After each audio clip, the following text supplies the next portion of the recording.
ตอนนี้ก็คือมันเขียวงามแล้วเด้อแล้วก็จักน้อยกับสิได้ยัน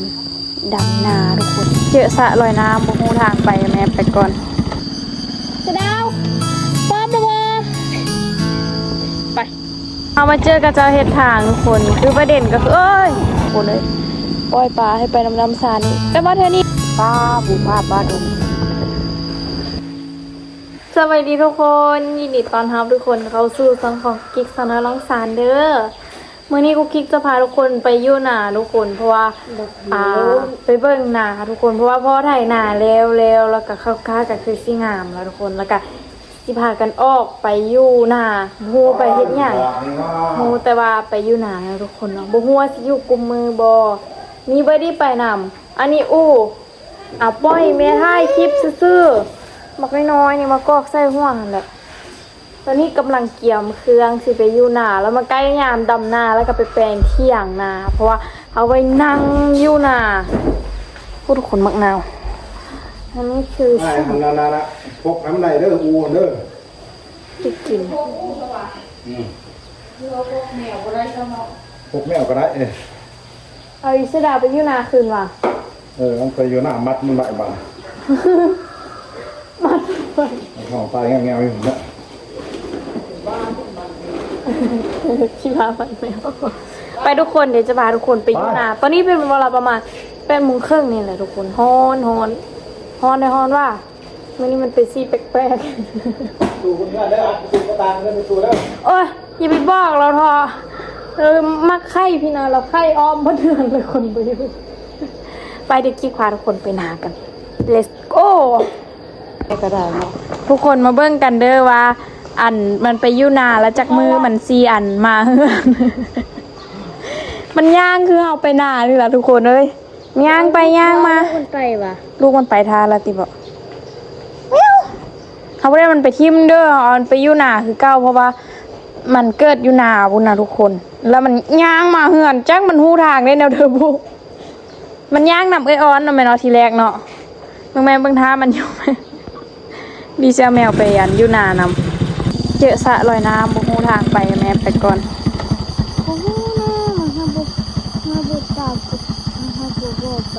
ไปซื้อๆแล้วมันสิมีโรงงานและอันเลี้ยวไปเรื่องครัวของไม้คือผ่านน้ำนี่น่ะสะดาวป้อมระเบิดไปทุกคนตอนนี้เขามาเจอกับเจ้าเฮ็ดทางทุกคนคือประเด็นก็คือแมวนี่นะพวกมันไม่ตอนนี้เขาไปบ่ได้ทุกคนเพราะว่ามันเปื้อนจนเบิดเลยรถมาสิฝีไปทุกคนตอนนี้กิ๊กขี้มาผิดทางใช่เข้าไอ้นั้นกิ๊กขี้มาฮอดทางผิดอันนี้ก็คือน่องปลาที่ขุดไม่แม่เอาห้อยมาปล่อยไส้ก็คือสิแม่ยังมีตัวรอดแน่ตัวบ่รอดแน่อะไรทุกคนแต่ว่าก็คือว่าสิรอดหลายอยู่ทุกคนเพราะว่าเห็นฟูน้อยเดียวเห็นฟูตัวเดียวเนาะทุกคนมันจากนั้นมันก็เริ่มมีน้ำแล้วก็ซื้อปลามาปล่อยซะอีกแล้วก็ฮอดยามนั้นมาแล้วก็ปล่อยปลาอีกทุกคนเลยปล่อยปลาให้ไปน้ำซานี่แต่ว่าเท่านี้คือสิยากหรอกแต่ว่าก็คือสิยากทุกคนที่แบบว่าสิให้มันอันนั้นนะแต่ว่ากิ๊กสิไปก่อนเด้อเพราะว่ากิ๊กคันสิบ่ฮู้ทางล่ะบ่เห็นทางแล้วเพิ่นไปทางเด้อรถฮอดพุ่นเดี๋ยวกิ๊กมาถ่ายให้เบิ่งใหม่เด้อทุกคนนี่ทุกคนกิ๊กมาฮอดหน้าแล้วเด้ออันนี้เป็นหน้าเฮ็ดเทิบออกมาหน่อยนึงเพื่อมีบ่อนนอนฮะยังดีเจอหายมันดีเจอหรือมันเสียเจอวันดีว่าอีนั่งฮอนหน้าเลยนั่งดีใจแม่ห้องยามนอนแล้วไอ้นอนอยู่อู่เด้อมึงไอ้ชิมัดเองแม่บักดีกับแมวตีกันอยู่ในรถน่ะมันว่าโอ้ยอีนั่งมึงก็จะเฮ็ดคือกูเลยแม่มันเรียกซ้ายเรียกขวาตัวแมวตุ้ยเลยทุกคนมันมาอยู่เฮือนเมื่อก่อนตีก็ได้กับปูเขาละไอ้นอนไปนอนมาแล้วโอ้ค่ะ คือสีหัวเอาเดียวว้าทุกคนอันนี้บ่ได้มาดน ซีอูกับบักเกยอยู่บ้านนี่แหละกูบอกว่าเธอทำนี่ปุ๊บ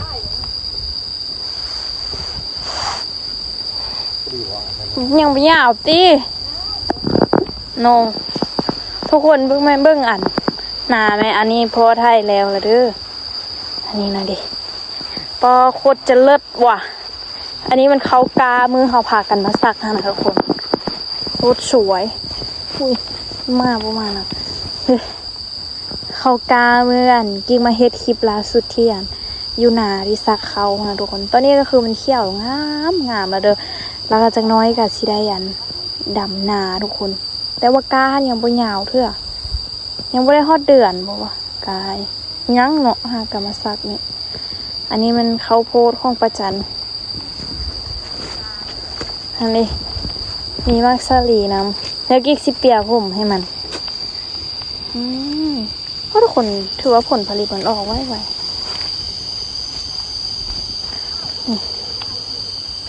เลิศอันนี้ก็คือไร่ข้าวโพดของประจันเด้อแล้วก็เป็นส่วนยางของประจันนำประจันสิปลูกอันยอดมักอึนำมักอึมักแตงมักบวบมักต้นโบมีแต่มักบวบแล้วอันนี้ก็เป็นมาข้าวโพดอันนี้เป็นข้าวโพดที่กินได้เด้อทุกคนเอาแมวมาอยู่นาเพราะว่าให้มันไล่กินหนูยานหนูมันสิมากินข้าวโพดเบิดตอนนี้กินฮอดหนาแล้วแต่ว่าบ่ฮู้ว่าได้เฮ็ดหยังแน่ถ้าบ่ได้เฮ็ดหยังอยู่กับสิตัดทุกคนก็คืออันนั้นนะคิดว่ากิ๊กอยากไปเอามะม่วงประโคนไปกินส้มโอ้ได้ทุกคนกามันสิดึงประมาณนี้ครับได้กาดปลายได้กาดหนึ่งบางต้นก็ได้กาดปลายเนาะนี่หอมๆสะทุกคนเขานี่นะเดี๋ยวหอมก็สิได้ดำหน้าได้ว่าเก๊ก็คือสิบ่ได้ดำกว่าเก่านะแม่น่าจะได้เมาเขาก็จะเมาแต่เก็บกับบดำเมื่อยเป็นไหมงามเมื่อคืนนี้บิ๊กตะลีเกิดอุบัติเหตุไอ้บิ๊กนะ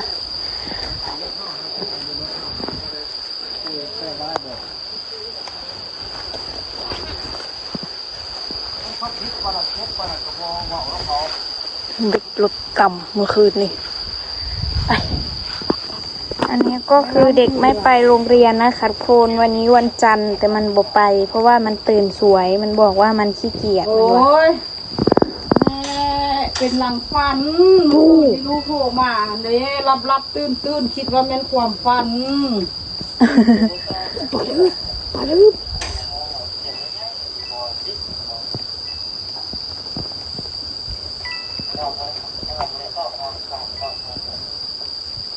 เอาไว้ได้ลูก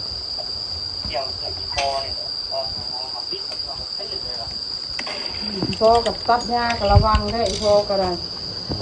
My chin cheese my friend cheese ให้ทุกคนพวกนี้ยังไปเสือละอยู่นาเนี่ยนะอยู่แต่บนนี้ละแต่ว่านั่นเราบอกเมื่อคืนนี่เบิกกับฟ้านี่แต่ประตู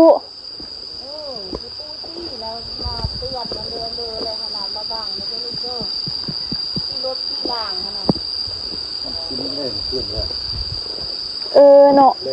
อุ้ยคนหัวโป่งเลย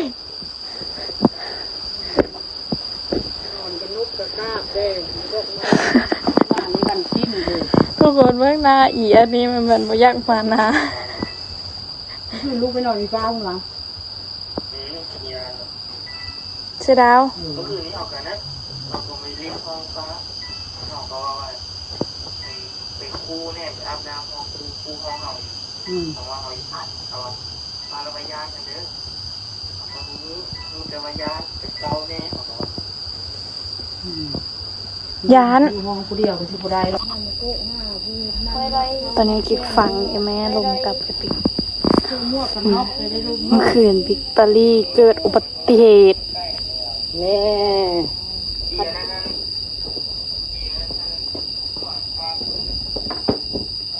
เกิดอุบัติเหตุ แต่ว่ามันจะหมวกกันน็อกเก็บร้ายเก็บร้ายเก็บแก่ รถต่ำ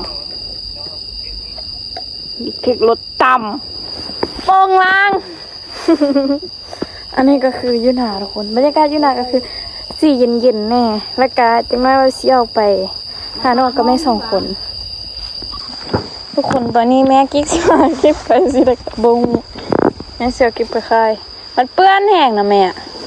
โอ้ยโตขึ้นออกแล้วเฮาก็เพราะมันแห้งเฮาก็ตัดเสื้อหันออกเอา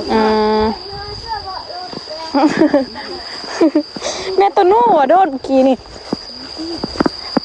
ป้าของพ่อลุงปานบ่ได้ไทยเลยเนาะ แล้วก็จะให้แม่นี่จ้า อ้าวเพิ่นคือไทยไวแท้อันนี้มันหนาวมากกับไทยอันนี้พ่อลุงไทยตั้งแต่โดนพุ่นนะเป็นเดือนแล้วบ่เนาะแม่เนาะแม่ น้ำที่เราเชื่อบ่มีลูกกาเสื้อก าบังเงาเอาแม่ทางท่านตั้งเอ็ดจ้งเป็นรองไว้ว่ะ เลี้ยงข้างแล้วเลยนะ จงบ่ได้เหยียบดินเพิ่น เลี้ยงทอดหน้า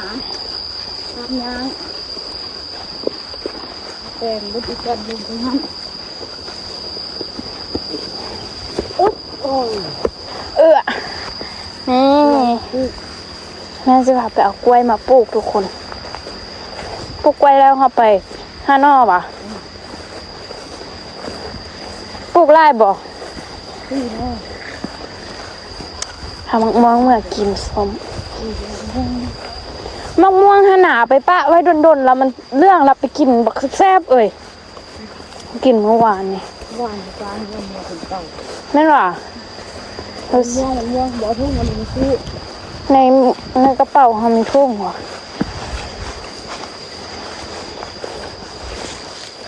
ทุ่งอันดูวะเอายาอันดูวะอยู่ในทุ่งนี้จีเอาทุ่งยางใหญ่ออกสัมยาอันดูกระบุหูแม่ยาบ้าไปเสือเนาะ ต้นมันเยอะเท่านี้ก็เลยไปกิน เป็นกีดเวลาเนาะไปมาเอานอกกล้วยกัน เห็นน้ำปลาไม่ใช่แค่ที่ว่าจกเห็ดเดียวเนี่ยชาดีน้ำ ปีนี้คือชีแห้งนี่เลยเนาะอ๋อนี่เอาคิดว่าเสียวไอ้น้อยๆเอาไอ้เยอะนี่ติแม่ เอาเยอะหน่อยรอดจะซับดินขุ่นเลย อ๋อคือกงเยอะเท่าล่ะกล้วยอันเดียวนี่ น้ำว้า ไปปลูกใส่เขียมนอกสระทุกคนแม่คุณนอทาเด้อ ใช่ อยากได้มะม่วงเอามะม่วงไปทุกคนมะม่วงอยู่พูน โอ้รถดิ บ่ได้ฮากเลย เอ้ย พิมพ์ซื่อๆวะนี่ ถือได้เนาะ ขึ้นมาจ้าขึ้นมา ไปเอาไปเด็กกินหมาหอดแถวป้ามะม่วงพอหลงแล้วอันนี้พ่อลุงปลูกอยู่นะเด้อทุกคนพ่อลุงสิปลูกอยู่2 ชนิดมะม่วงอีหยังวะมะม่วงใหญ่ๆกับมะม่วงแก้วมะม่วงเขียวเสวยนี่ล่ะนี่ตัวนี้หั่นเบิดแล้วเพราะว่ากิ๊กก็มาเอา3 หน่วยไปกินส้มอันนี้มันมะม่วงที่กูกิ๊กมาเอานี่นะก็คือมันเป็นมะม่วงที่แบบอร่อยมากแล้วมันก็มันซะแล้วมันสิบ่สุกขาดต้นเด้อแล้วมันสิหล่นทิ้งแบบนี้โคตรเสียดายเลยอันด้านนี้ก็เป็นเด้อทุกคนก็คือมันหล่นเราเอามือลายแท้หลายว่าไม่หล่นนะกิ๊กสิมาเก็บใส่ถุงนี่โอ้ยจิบอกแม่ได้ซื้อให้แม่ซื้อไม้ยาไม้อันนี้ไปปลูกก่อนมากคักขนาดทุกคนกิ๊กมีของติดไม้ติดมือมาซองทุกองมาเปทุกเปลือกนอกไปสวยแม่นอกกล้วยไปปลูกสีแคมน้องสะ ลูก ไปนี่ยัดไปมาน้องขาดนี่ โอเคไปเอากล้วยไปปลูกกันบัดนี้ทุกคนเอามะม่วงไปปลาคือบอกกันไปเอามะกล้วยนะเมื่อกี้นี่ ตอนนี้แบกมาฮอดกลางเดือนแล้วกิ๊กวางลงแล้วยังเหลือของแม่ อันนี้มันปลูกก่อนหน้านี้ที่ทุกคนแม่คือว่าปลูกอยู่แจ่นี่ต้นหนึ่งนี่นะ แม่ปลูกมะม่วงไร่นะ เสือมะม่วงแก้นวะ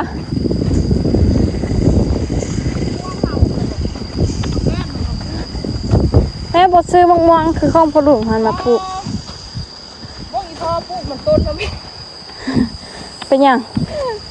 เอาไปปลูกติดกันอะแท้ว่ามันต้นแม่เวิร์นวะนะ เออฮอนปลูกวะนี่แม่ก็เดียวว่าตอนนั้นเป็นอันนั้นก็เดียวว่าตอนนั้นมันเป็นต้นระบุแมงดอกมะกล้วยเอาละบักทิม เอารถโจกเขาโจกเนาะ เอาวะ มันจะขุดง่ายเนาะต้นนี้ก็กุกิกปลูกเด้อกุกิกเอาลงคุ้มซื้อๆดอก เอาแม่จับกล้องให้เขาสิปลูก ไม่ขนาด โอ้ยตรงเบียร์บางหุ่งนี่กับเบียร์ปุ๋ยมาเซ้อน้องสะกับห้ากับมีน้ำตัวห้อยให้จักไปสิเดี๋ยวมันเอาเลิกเขาแหละจังนานก้นโกโอ้ยหมดงามโจแทว่าลืมเห็น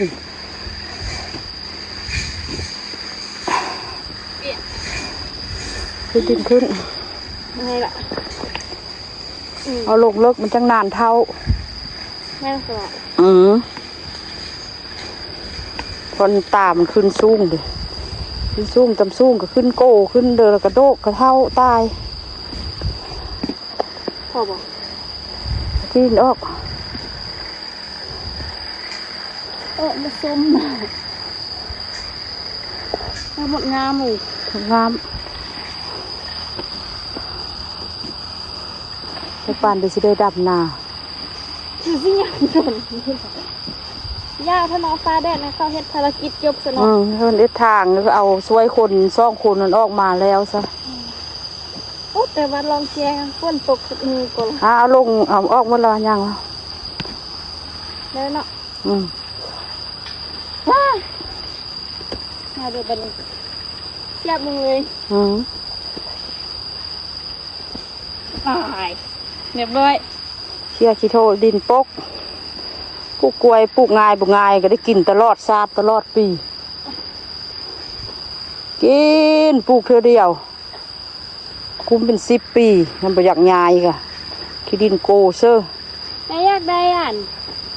กล้วยคือถ้าปลูกแถวนั้นพักเก้าขนาดเนาะ คือห้องเซาเฮียมอ่ะ อันนี้เนาะนะ เออ นี่ เดี๋ยวไปข้อเพิ่นจากนอเด้อแต่ว่าจักสิไปปลูกสิเด้อ ปลูกนี่ก่อนได้บ่น อืม เรียกเข้ามา โลเหยียบก็ ได้บ่ อืม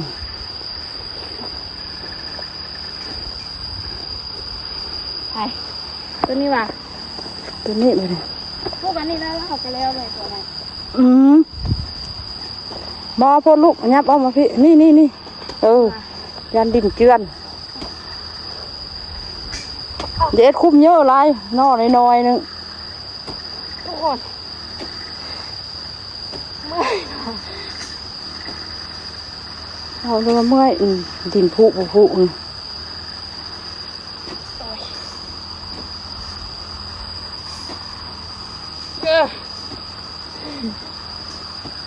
มึงพองปลูกซุ่มข้าให้ปลูกเป็นซุ่มเลย อันนี้บริปลูกสำหรับว่า ทิ่มลงเลยเหรอ ได้แล้ววะตรงอีก ได้บ่ล่ะ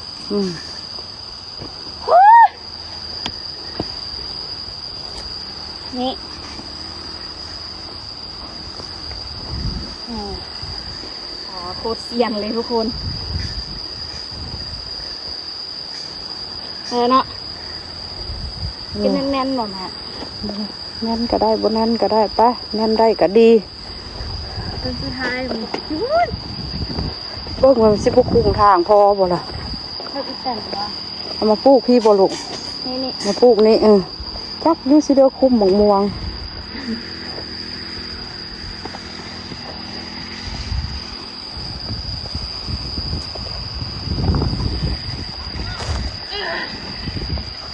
ป้ากิ่งงามขนาดเลยอาที่ให้ทำตรงน้ ท้องฟ้างามขนาดเลย ำไม่เลย บ่แม่นลูกงามเลยพุ่นน่ะฟ้าแรงก็อันนี้น่ะ ทอนขนาดเนาะเรียกเบิดนี่ว่าแม่บนนี้เลยเหรอ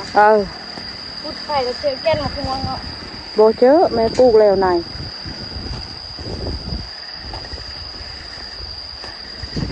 เอาธรรมชาติก่อนยานเขาบอกอยากเห็นกุกกิ๊ก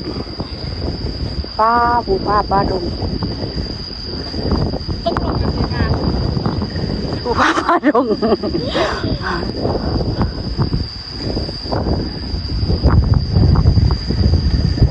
อีแม่พะแนกปลูกอีพ่อพะแนกตัดอย่างเดียวโอ้พระเรานั้นเมื่อยขี้อู้ละเลาะละ เปิดดีกิ๊กก้อนสีมาบอดี้เจอสีไฮได้แล้วไหมเนาะ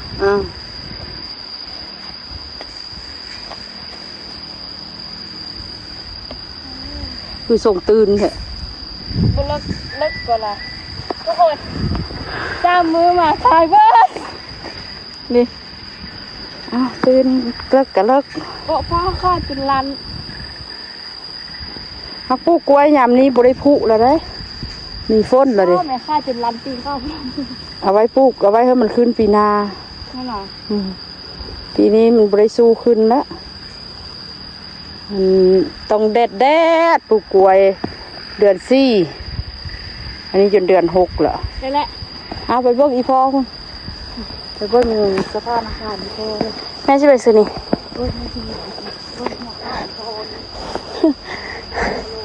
พ่อกิ๊กตัดงาอย่างส่วนน้อยทุกคนเพราะว่ามันเริ่มพกแล้วเพราะว่าอีกเดี๋ยวก็สิได้เป็นขีดละแต่ว่าพ่อบ่ได้ไปพ่อบ่ได้ตีบอกอยู่โรงงานเนาะเพราะว่ากรรมกรทุกคนกรรมกรมาแล้วนี่กรรมกรละพ่อก็เลยมาเข้าเส้นยางมาอยู่ไฮอยู่น่ะนี่พ่อกูกิ๊กอันนั้นนะเขาตัดหญ้าผู้เดียวถ้าเบิ่งอีก2 มือวะเขาจะเอาผู้ทำหาสวย แต่ว่าเราก็น่าจะคอยตัดไปเพราะว่ามันหญ้ายังอ่อนสินะทุกคนตัดง่ายอยู่ดอกแต่ว่าพวกกระเล่นเอาเมื่อยอยู่ด้วยเพราะว่ามันก็กวงเนาะทุกคนเนาะเช่นอย่างอะไรเกือบพันทุกคนตอนนี้ฮ้อนแฮงตอนนี้กิ๊กเฮ็ดเวียกเด้อกิ๊กมาไว้นี่กิ๊กเฮ็ดเวียกเด้อสิบอกให้มีเฮ็ดเวียกปลูกกล้วย3 ต้นบอกไม่เมื่อยทุกคนแปลว่ากิ๊กกับแม่นี่บ่สู้พ่อจะคนเพราะว่าพ่อได้ย่างได้ตัดมันทุกคนแล้วให้มันเป็นแปลนอันนี้แล้วก็จักหน่อยก็ตัดนี่แล้วก็สิได้เข้าไปตัดส่วนใหญ่แล้วก็สิได้ลงมาตัดส่วนกองว่าทุกคนเอ้ยคนเฮ็ดส่วนอย่างนี้ก็ถือว่าเมื่อยเลยทุกคนแต่ว่ามันบ่เมื่อยแต่ตอนนั้นจกยางไปค่ายหั่นล่ะจกยางไปค่ายหั่นผู้ใดก็สิบ่ค่อยเมื่อยเพราะว่ามันมีแฮงเด้เพราะว่ามันได้เงินเป็นหัวนะทุกคนเนาะได้เงินเป็นก้อนเลยค่ายางพารานี่นะวันนี้กิ๊กพาทุกคนมาอยู่นาเด้อมาเบิ่งว่ากุ๊กกิ๊กสิเฮ็ดหยังอยู่นาอีกคือธรรมชาตินะทุกคนงามแท้งามว่าทุกคนเอ้ยกิ๊กบักมักเนาะอยู่ถึงภูถึงผ้าพุ่นกับเจ้ากับปลูกยางพาราเด้อแต่ว่าปลูกบ่ค่อยถูกกฎหมายปานใดทุกคนอีกบ่โดนดอกเพิ่นก็สิเริ่มพากันกวาดล้างแหละเพราะว่าดินด้านนี้มันเป็นดินอีหยังว่าดินสงวนเจ็บบ้างค่ะตีนกวดขี้ดินเมื่อกี้นี่ตอนนี้แม่กุ๊กกิ๊กกำลังขุดคอกขุดค่านะทุกคนเนาะแล้วก็สิพากันไปหาหน่อไม้คือน้องสระงวดนี้กว้างทุกคนบ่ฮู้ว่าน้ำเสียป่าเข้าไปบ่กุ๊กกิ๊กมีความคิดว่าแบบถ้าน้ำขึ้นหั่นน่ะแน่ เสียครึ่งได้ครึ่งก็ยังดีแบบปักหลักนี้แล้วเอามองหันปาดเหมือนไว้แต่ว่าก็สิมืดหมองไล่ตอนทุกคนเบิ่งคิดไว้ได้ไปแม่ก็ปลูกเนาะค่ะเดี๋ยวจากน้อยก็สิพาทุกคนเข้าไปหาเนาะไผ่เนาะทุกคนเนาะบรรยากาศงามเด้อทุกคนแต่ว่าวันนี้เบิ่งทรงนี้คือสิใกล้เบิดเวลาแล้วทุกคนเพราะว่าพาทุกคนถ่ายยาวแล้วมื้อนี้นะถ่ายแต่ตอนขี่รถจักรจนฮอดนาแม่ห้อยนี่บ่ค่อยตายเนาะคือว่าบ่เห็นฝูปลายเนาะพอดีน้ำโอ้ไปสิเห็นแล้วบ่ซูมไป ซุ่มไปอีกน่ะ เอาก็ย่างไปเอาก็ย่างดึกจาก อีกในขนาดเลย เป็นแอดอยู่ไปทุกคน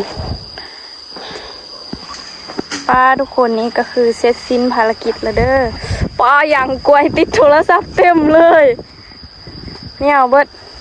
อันนี้พอปลูกมันเบิ่ง เป็นดอก ปลูกมันต้นมันกินหัวอะไรวะมันต้นอันนี้ พอแต่ให้เอาว่า ไปทุกคนคลิปนี้ขอตัวลาไปก่อนได้ทุกคนเด้อเจอกันในคลิปหน้าเดี๋ยวปุ๊กกิ๊กจะพาทุกคนไปห้านอในคลิปหน้าทุกคนเดี๋ยวคลิปนี้ไปก่อน ที่ได้ดำนา น้ำยังไล่บ่น้ำยังน้อยบ่นี่น้ำสาดไปคลิปนี้ปุ๊กกิ๊กไปก่อนเด้อทุกคนมื้อนี้วิวดีอยู่นะปุ๊กกิ๊กนะคลิปนี้ไปก่อนบ๊ายบาย